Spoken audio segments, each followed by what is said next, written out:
How's it going, guys? My name is Justin Smith. I'm going to MacU to get my bachelor's in communication, media, and ethics. I'm excited because I saw a lot of familiar names on the news feed, so it's nice to have class with you guys again.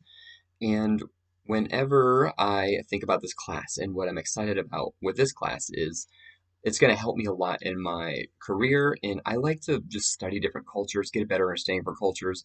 And when it comes to my career, I work with a lot of factories in China. So like just last week, we had a vendor meeting, and the first 10 minutes of this vendor meeting were just me and these Chinese people talking about our favorite animes, and it was so fascinating because I know Japan and America influence each other so heavily with pop culture, but I had no idea that Japan also influences China with pop culture and anime. So just great to get that information from them and learn something about them.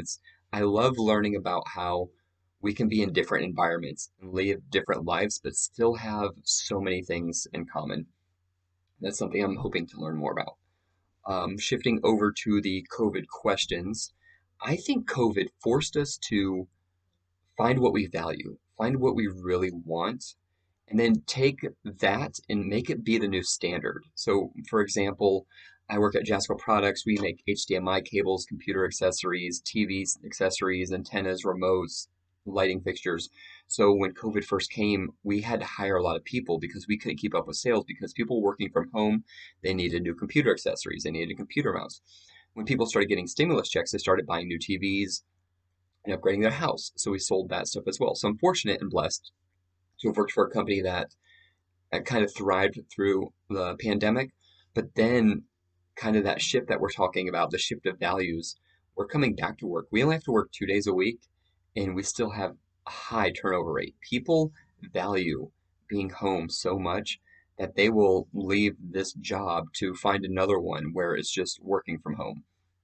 People are also going back to school. People are also just trying to find things that they're passionate about. They might find a job that's within their degree or their interest. One thing I also think about is the development of hobbies and habits.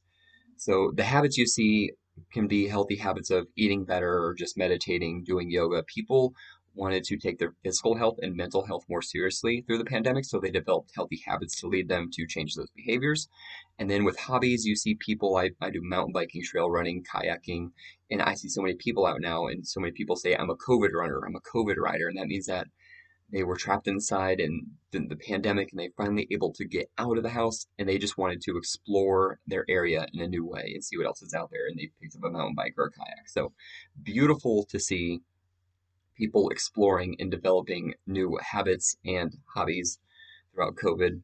So that's kind of the things I think about. I guess if we talk about shift in behavior, I believe behavior was mentioned. It's kind of sad, but really understandable. Just the level of anxiety that everyone had during that time, and we still see some of it today. It's not as bad, but anxiety is constant fear and worry. And during a pandemic, there's so much to fear and there's so much to worry about. You have so much different information. You don't know who's right. You don't know who to trust. Um, so many different outlets too. You have all these different media outlets in you can't escape them because they're in the palm of your hand on your phone. So many things that kind of led to the rise in personal anxiety. And I think people kind of tie everything together with this post. People could kind of lean into those healthy habits and hobbies to maybe improve on their mental health and maybe get over some of that anxiety. But it's still something we see today. Anxiety is not going anywhere, but it's definitely interesting to think about the level of anxiety as a culture before COVID compared to post COVID. And those are just the things I'm thinking about. And I'm curious to hear what you guys are thinking about whenever I see your guys' posts. So thank you very much.